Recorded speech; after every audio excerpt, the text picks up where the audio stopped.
Welcome back to Pig's Ear in Review here at the Tojo Dojo. How are you doing today? I'm good, thanks, mate. Yourself? Pretty good, pretty good. We're joined by Riku Rose and Myshtuff as always. If you haven't already, make sure to subscribe and comment, like, all that fun stuff. So today we got some actual games we'll be talking about. Ooh. I know it's rare lately, but as we said before, this year's pretty stacked with a lot of stuff. So there's a lot to look forward to. But today I'm going to be checking out Hi-Fi Rush, or talking about the game. You're going to be doing Star Wars Jedi Fallen Order right in time for the new one coming out. Mhm. And then we got Resident Evil 3 remake.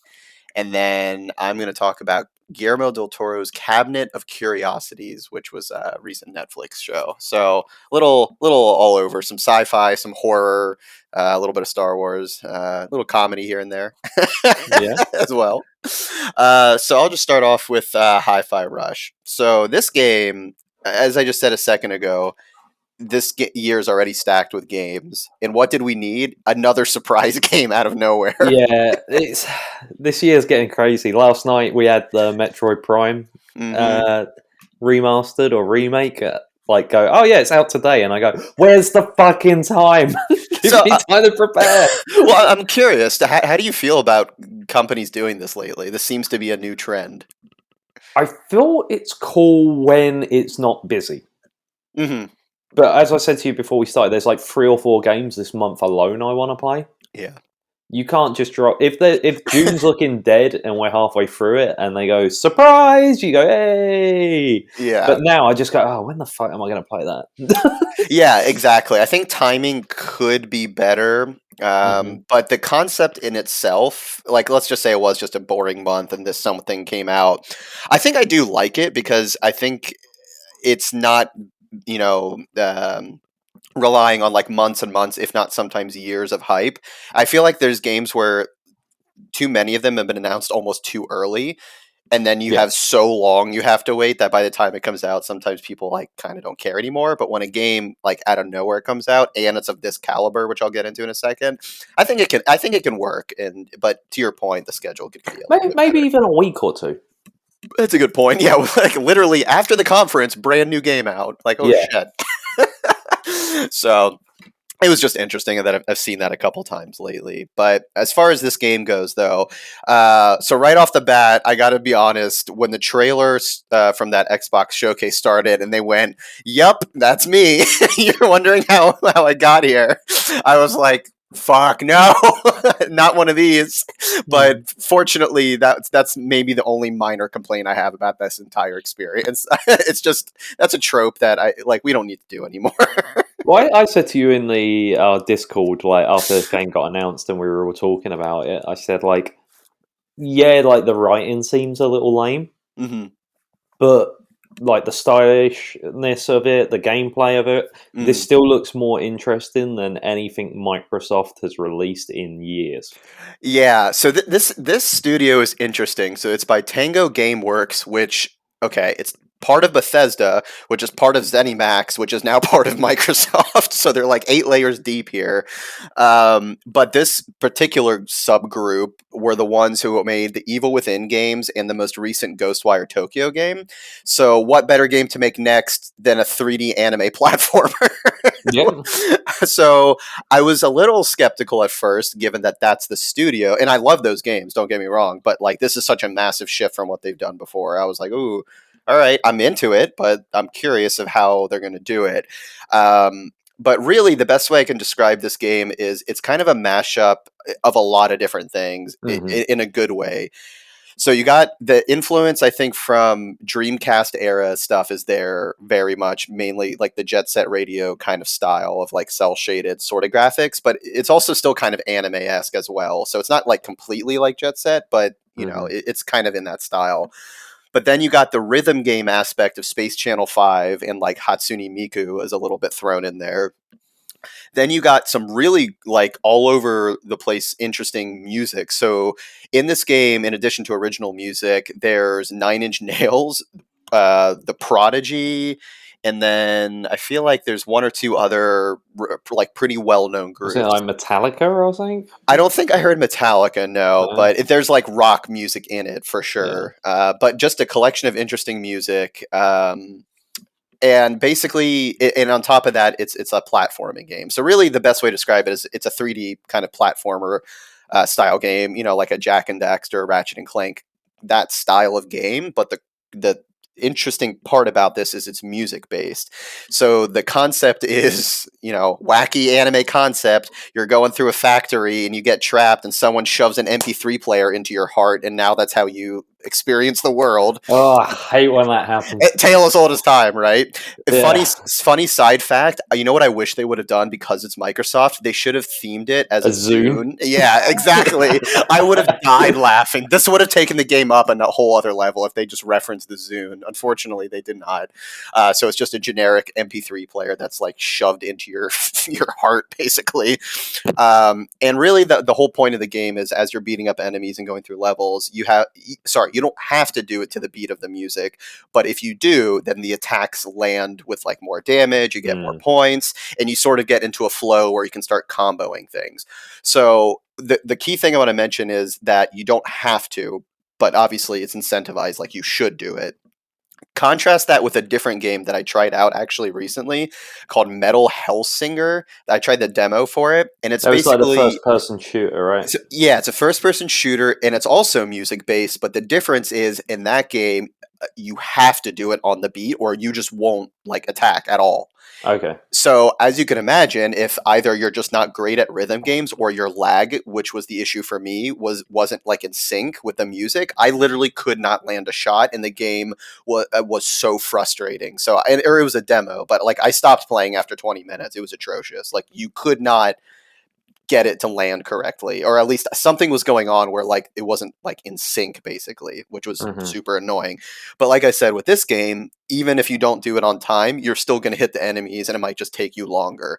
So that's already a plus. But the combat itself is super fun as well. Like I said, it's a platformer style game, but like the levels are really interesting. The comedy is like kind of goofy, kind of almost reminds me of like Bill and Ted a little bit, like kind of humor with like, because it's about music and like trying to be a rock star, and you're part of this like corporation. Like the story honestly isn't that important. Like that's not No, when I saw it, like that was the last thing that was intriguing me about it. Yeah, I mean the story is fine. It's not like it's a bad story, but it's second to, you know, just playing the game. But the characters that they did were super fun. Like, you know, they had some interesting jokes and stuff like that. So it wasn't like it was bad or anything like that. Yeah. But the gameplay just in general was super fun though. Like the entire time I had a blast playing. I mean, and it's also like the game came out and there's nothing wrong with it, which Yeah. is like an accomplishment in itself. 2023? Yeah, like really that happened. And the other part too is that it just feels like a fun game. Also kind of a weird thing to say. That can be rare at times. Just a game that you put on and enjoy. Now, I'm not saying every game needs to be fun, right? Like I enjoyed Death Stranding, but I wouldn't describe that as a fun game. But I still enjoyed that experience. Yeah, same with The Last of Us and those types of games. Yeah, exactly. So I'm the same way, where I definitely love the balance, but I think I've seen other reviewers say that this feels like a lost Dreamcast game, and I think I get why, because it's not just the art style, but it's just a game you put in, you play level to level, and you get, you know, it's like a little bit of a collectathon with collecting, you know, currency to upgrade stuff. But like, yeah, the whole time I'm just having a blast playing this game. I think it took me maybe 9 hours to finish, so it was a good, you know, good length. Nothing super long, nothing super short either. And it's like $40, right? It's not like full price. This is the best part. Yes, you can. Well, actually, you can do. I think it's $30 for the base game, but $40 if you want like the deluxe, you know, digital whatever with like extra costumes and shit like that. However, it's also on Game Pass, and I signed up for Game Pass on PC for $1, so I played it for $1. Which, like, you can't beat that as well. But honestly, if this game comes, are you trying to destroy the gaming industry? I mean, look, they're the ones who set up this plan, not me. I'm just going along with it. I'm here for the ride. But honestly, if this game ever comes to PlayStation, I would buy a physical copy just to have, because like I really enjoyed this game quite a bit. And I guess the last part I'll say is, even once you beat the story mode, like you kind of unlock powers as you go. And once you beat the game, you kind of unlock like you can go back to play the levels again, but they incentivize it because some of the powers you unlocked later on can now be used to unlock areas that you couldn't access earlier. So you can get extra pathways, more challenge mode type of stuff as well. So there's definitely like replayability, and you can unlock, more costumes and upgrades and all that sort of stuff. So even though I beat the game, I could easily see myself continuing to play with, some extra levels and stuff like that. But yeah, I mean, the game was super fun. It's 3D platformer mixed with maybe a little bit of Devil May Cry, kind of like fast paced beat 'em up kind of action. It's a great style. It's unique for a game that literally no one saw coming. I could easily say this could be a Game of the Year contender for me personally. Because it's so unique. It played perfectly. Like, I haven't seen anything like this in a while. I know that's crazy given how much shit's coming out this year, but it's pretty fun. I gotta say. If our two viewers could remember this comment at the end of the year, yeah, comment, and I'll revisit this when we do our next year's Game of the Year. Yeah, and we'll see how it holds up. Like this has to win some sort of award, in maybe one of those best art direction, whatever that award. like audio design or something. One of those. Maybe. Well, this game's soundtrack is great. Like I said, not just the original music, but I mean, the final boss is a Nine Inch Nails song, which I sure as hell wasn't expecting. So that was fun to see. So is it the Johnny Cash cover of Hurt? That would be funny, but no, it was not. I won't spoil it. Okay. I won't spoil it for anyone, but it was great all around. Just I had a blast. I got to try it on my brand new PC as well. Not that the game is like a powerhouse requirement, but it was nice to play a new game, and it ran flawlessly, so that was nice as well. But yeah, I mean, do you have interest in playing this game though when you eventually get time? For sure. Honestly, it is the same as I said to you earlier about Metro Prime Remastered, which I never played Metro Prime. It's just come at a bad time because there is like 4 games I want to play this month, and I'm probably going to be catching up on those before stuff like Resident Evil 4 remake comes out in March and stuff. So if I have like a week, gotta slot it in. Yeah. I think I'll quickly try and get through it. Yeah, exactly. And it, like I said, it was only like 8 or 9 hours, so you could definitely knock it out in like a couple of days, type of thing, and you'll have fun doing it. So definitely a huge thumbs up. Like I said, for a game that no one saw coming, and for it to be this good, because it's also getting great reviews from other places as well. Because like this game seems like catered to people who love that Dreamcast era type of feel, which maybe not everyone is necessarily it's that. Slightly coming back. This sort of like late 90s, early 2000s sort of let's do some weird and quirky stuff. Yeah. So, which is great. I can't wait to see more of that. Oh, sorry. The last thing I'll mention as well, given that it's the same studio as the Evil Within games, there was one character that kept coming up, but you had to like find him in like secret corridors. So, like kind of off the beaten path where you can collect stuff. And it's this robot detective, but like he was dressed in kind of this unique way. And I'm like, why does he sound familiar?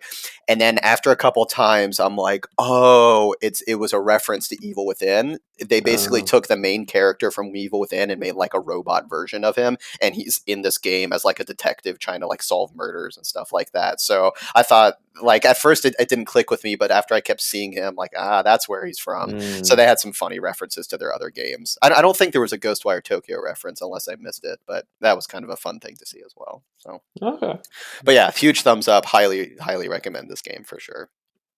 Okay then. All right, over to you. Right, I believe the first one I was talking about is Star Wars Jedi Fallen Order.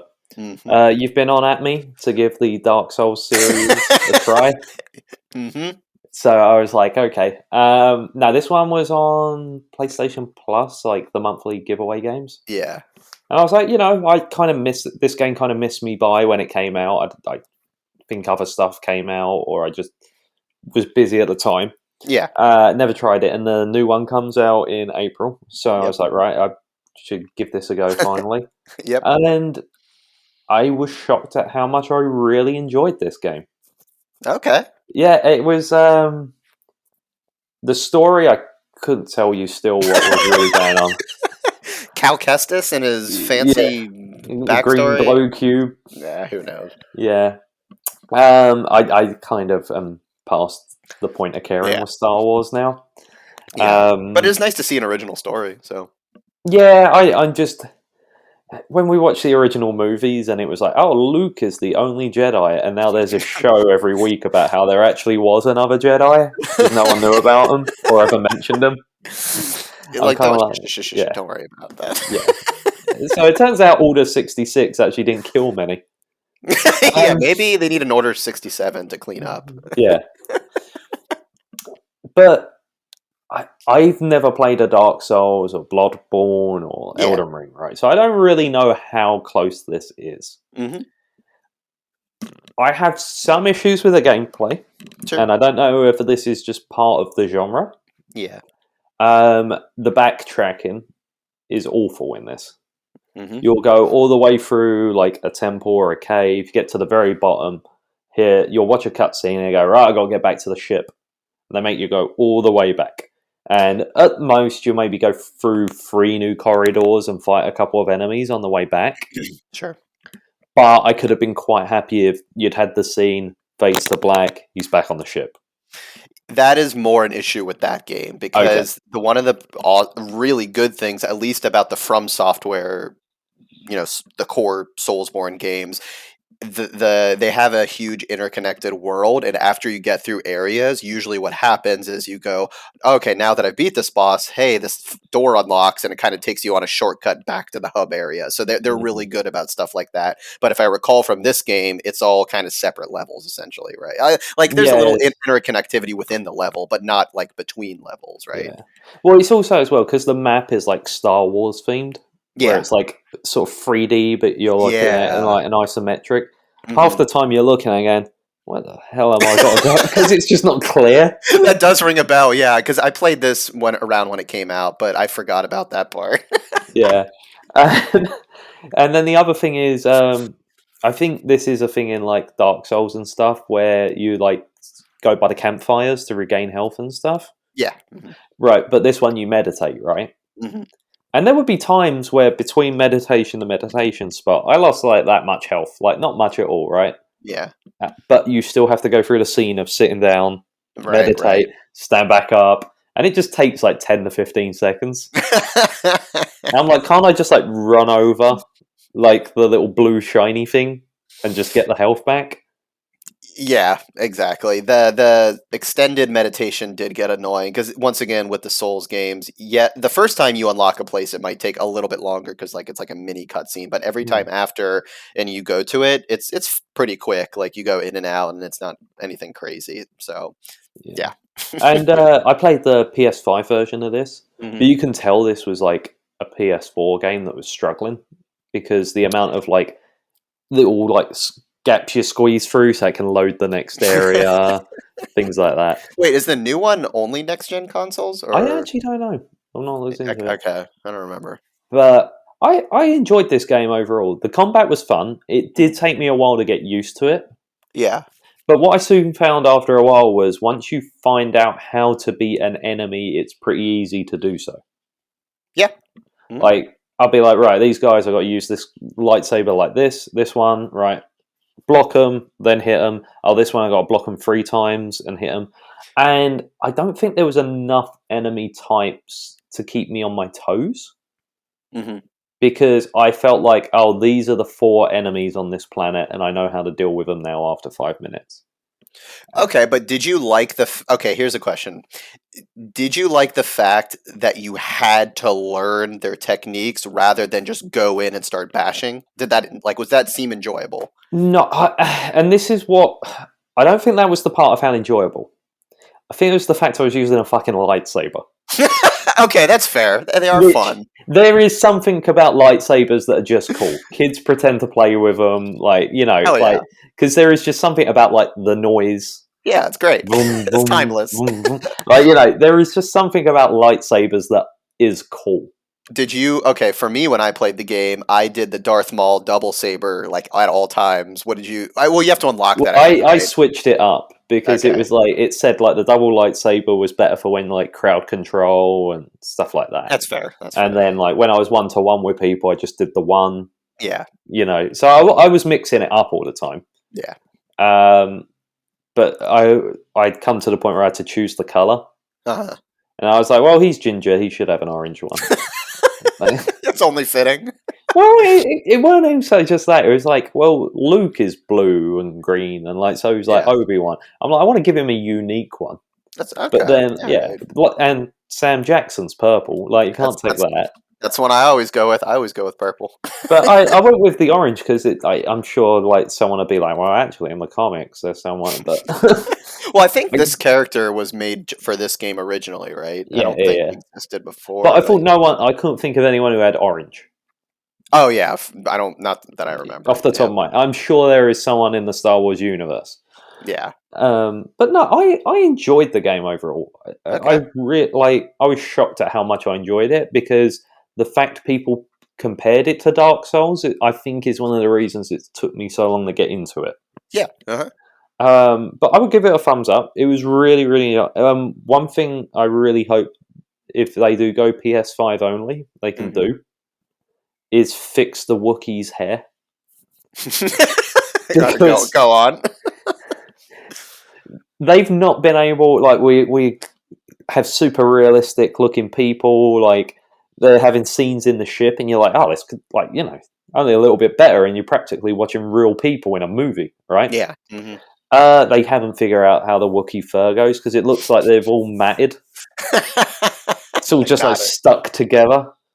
And I'm just like, yeah, these Wookiees just look like they need some like shampoo in them. This is why we need true next gen technology. Yeah, PS5. Screw the loading time. Screw the games. No, Wookiee hair. it's true though. Like how many things we look at, like you see those things where someone's like, "I made a dog in dreams," and you're like, "Wow, it looks like a real dog." Yeah.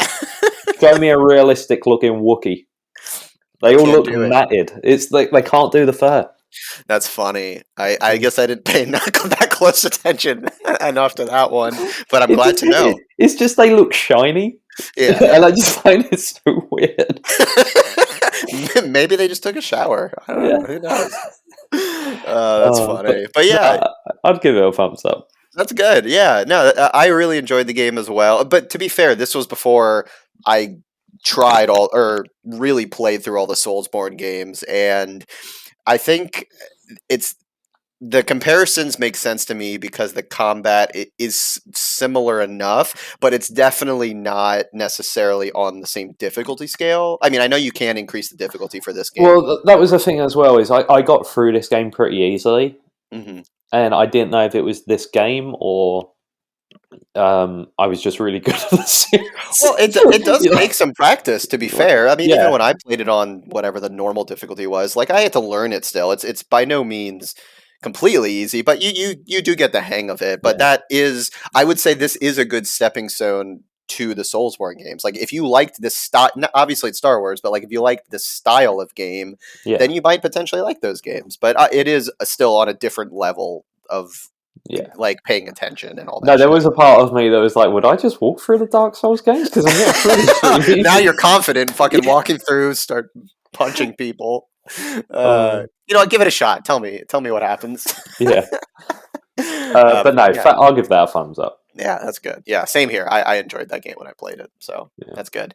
All right, you got one more. Yeah, I played Resident Evil 3 Remake as Mm-hmm. my journey through the Resident Evil series continues. Mm-hmm. Mm-hmm. When this game came out, everyone on the internet freaked out about it as if it had just walked in and killed their entire family Yep, classic. because I believe a lot was cut or whatever. Yep. I think it's important to note that I did buy this for $10. Yeah, I bought. So I waited after it came out, and I think I bought it at like $40. So it's a little bit of a Yeah. discount, but yeah. And I do think that's important because I don't think you can put an hour to game Yeah. type thing. Mm-hmm. I don't think that's fair because I've played some games that are 3 hours long that I would have happily paid $60 for. Sure. But there's some games that I paid for 20 hours and I kind of wish I'd waited for a price cut. Yeah. Um, But I think I beat this in 4 or 5 hours. I think my clock time was right around 4 hours. Yeah. Yeah, which when I've paid $10 doesn't bother me whatsoever. Yeah. Because a friend of ours pretty much described this as DLC for Resident Evil 2. Yeah. And I kind of agree with that, and I don't think it's a knock or a bad thing saying that. But that's what this does feel like. It's like, oh, you enjoy Resident Evil 2? Here's some more. It doesn't really do anything to like elevate the gameplay in any way. Yeah. It is a lot more actiony. Yep. I think I shot more bullets in the first 30 minutes than I did in the entirety of Resident Evil 2 Remake. Yeah. Because I was still trying to play like Resident Evil 2 Remake, where I was like avoiding the zombies as much as I could. Because in my head, I'm like, oh, that's what you're meant to do in this series. Right. And then it just comes to a point where I was like, fuck this, mowing them down. Oh no! As you progress through some of the later games, Yeah. not so much. Well, I was gonna say not so much 7 and 8, but like it does get more actiony. I mean, especially with Resident Evil 4, that's where it like kind of took a turn a little bit. But at the same time, this remake still is different than the original 3 in terms of play style, and yeah, certain areas were cut as well. But Yeah, no, I really enjoy it. I don't think it's the best thing ever. Sure. By any means. But for $10, I don't think there's many other things you could better spend your money on. Yeah, I mean, and it's a relatively quick experience. I mean, granted, in this case, that might be a bad thing if you liked the original, but it's not like I don't think it overstays its. It definitely doesn't overstay its welcome. I never played the original, so I'm going to be honest. I don't know what I'm missing out on. Sure, might be a blessing, might be a curse. Who knows? But I'm now like, oh yeah, I'm caught up for Resident Evil 4. Yep. When that comes out, the remake, I'm all in. What I will say is, how many underground facilities are there in this fucking universe? Look, they got to keep. Just wait, it gets worse. They're pulling shit out from every corner of the world to justify these viruses and zombies. It gets ridiculous. Because all on like you're going like 500 feet underground, right? Tunnels, trains, and I'm looking around going, they had to contract people out to build this. That's like the Breaking Bad problem where they built the meth lab and like how did they get the logistics of making it? Right, but you know like where they like in Breaking Bad they like drive a truck down and have the tire like blow up. Yeah. So they can like destroy some concrete underground, right? Yeah. How are they building these facilities from no one noticing? Don't worry about that. Come on, don't ask these questions. I mean, that's the charm and the fault of Resident Evil is that it's just so the story absurd. is nonsense. Yeah, it's all nonsense. Every one of these makes no fucking sense. Well, it's also as well. It's like, oh, there's a vaccine, but there's not a vaccine in another one. Yeah. Or like, oh, you know, I feel like 3 people have created this virus in this series so far. There's more viruses. There's more. It gets dumb. It gets really ridiculous. Oh, you're telling me it's not dumb yet? Okay. Yeah, you get dumber. Sorry, but yeah, no, I enjoyed it too because even though Resident Evil is definitely a favorite franchise of mine, I'm certainly not that type of person where I'm like that. Like hell-bent on it needing to be exactly the same and all that, but I will say for this, they did leave out a decent amount of content, and if they would have been upfront about that and charged maybe even at release like $40, I think that could have gone over better. But I think because they pretty much didn't tell anyone that this was happening and it was a full price game, that really rubbed people the wrong way. Yeah, I think it was around the time the reviews came out was when people started discovering like how short it was, right? Yeah, exactly. So. But yeah, for what it is, yeah, I had a blast playing it. It is just basically like DLC for Resident Evil 2. So yeah, I think buying it now is not an issue. Yeah, if we had reviewed this when it came out, then yeah, I'd feel pretty gypped. Yeah, yeah. No, okay, but yeah, I mean, other than that, that's. Yeah, just more Resident Evil. I mean, I guess did you like the Nemesis character versus Mr. X? I prefer Mr. X just because he had a little hat. Yeah, he got the trench coat. I guess Nemesis kind of has. Well, Nemesis as well just felt a bit more ridiculous and a bit more boring. Like Mr. X is a bit more stylish, not just because of that hat, but like, oh yeah, sick fedora. Yeah.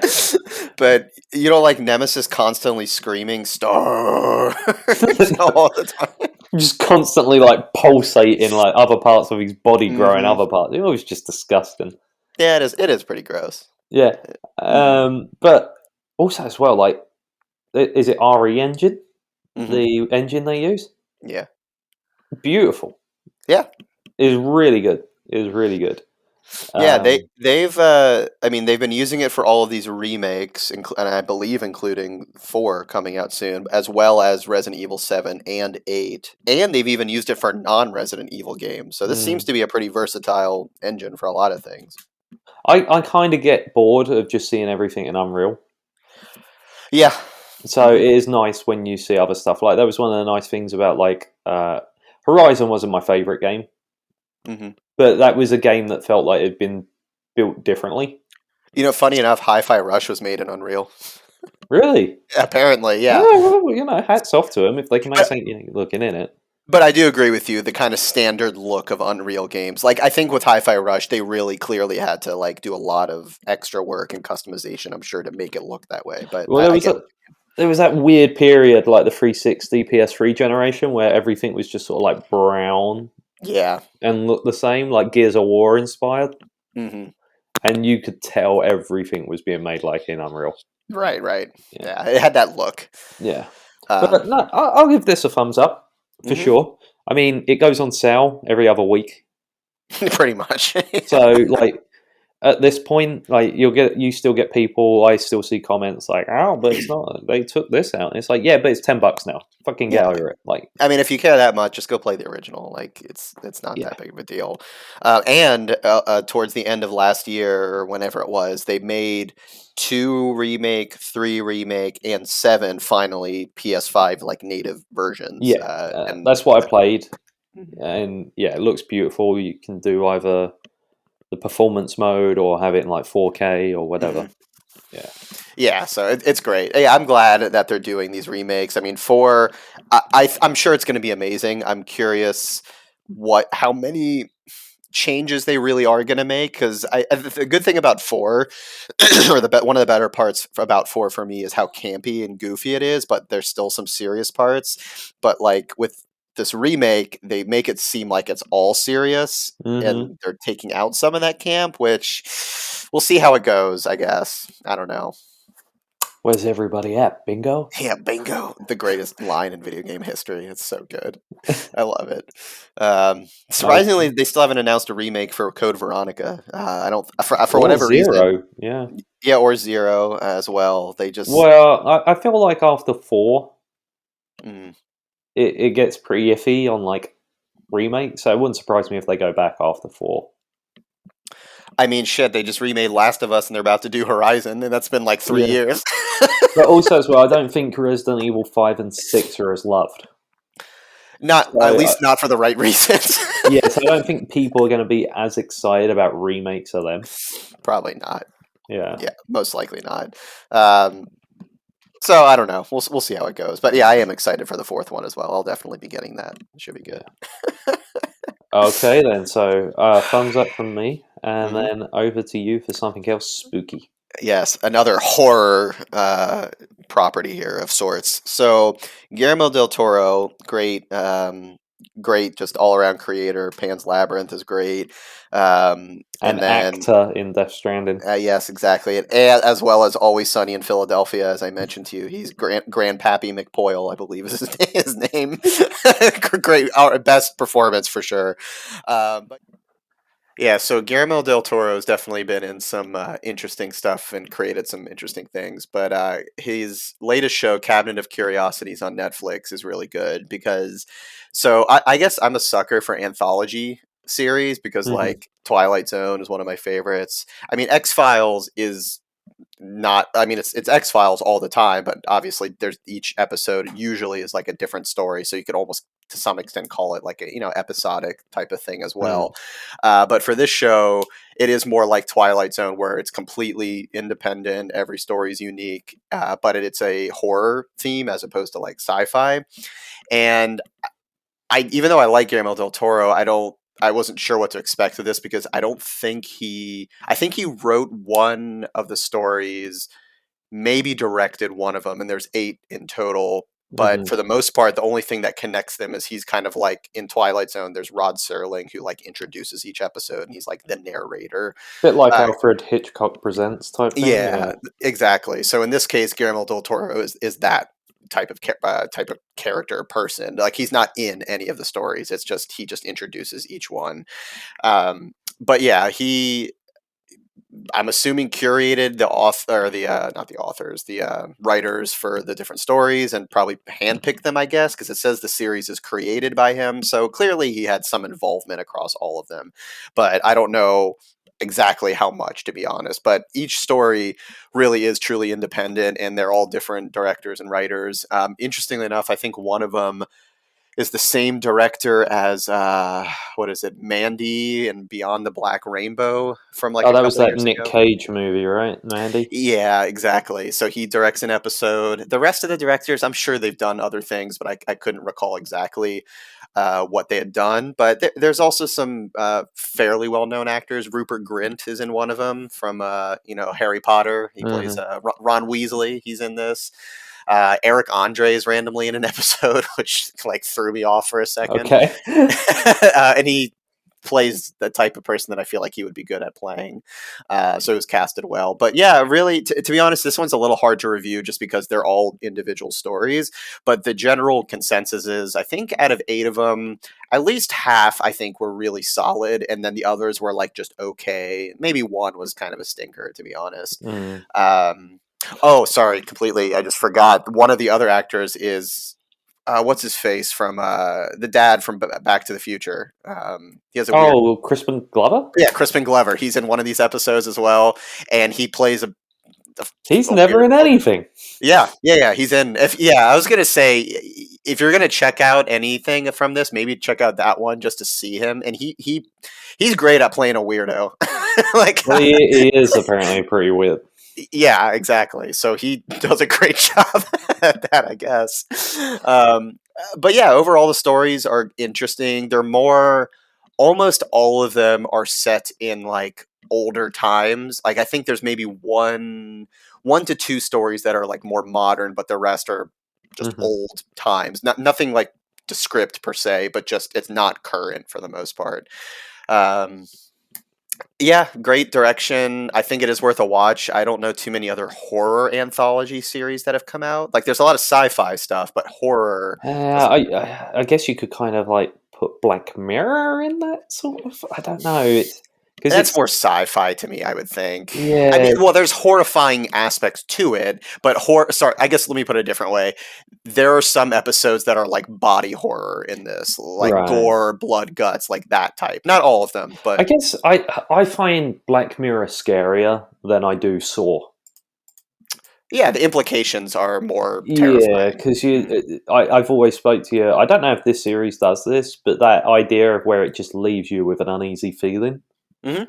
You know, like how so many like shows and movies now have to give a backstory and wrap up every little storyline. Yeah, But the yeah. Twilight Zone used to do this perfect thing where something horrifying would happen and then it end, and you'd be like, "Oh God!" Like they had, Yeah, they had to live like that, or like yep, there are some stories that are like that in this one as well. Yeah, Okay. very much like that, and that's why I like the short story medium so much. Is when it's done well, Hmm. it's perfect because it's not necessarily going to get sequels and prequels and all this shit. It is just a terrifying Don't say that. You self-contained. know it'll Well, happen. probably, honestly, for the most part, it doesn't happen. But that's why I think I like the medium so much. And I think they do it pretty well on this. And they're all generally fairly unique stories and visions, which is great. So it's not you don't really feel like you're repeating a lot of stuff either. So yeah, overall, I would say even though not every story is like hitting it out of the park, I think the overall feel of the whole project was really cool. I mean, if they do more, I'll definitely be open to watching more of them, and I would recommend it. Even if you're not typically a horror fan, I think it's a nice little introduction where it's not like truly horrifying, but it's kind of nice, like interesting stories. So I would recommend it for sure. Okay, so sounds like a thumbs up. Yeah, definitely. So yeah, we got some good ones this time. It I was mean, all thumbs up definitely. across the board. Hi-Fi Rush, Star Wars Jedi Fallen Order, Resident Evil 3 remake, Cabinet of Curiosities. There's a lot of good stuff, I'm and gonna have to watch and play some crap.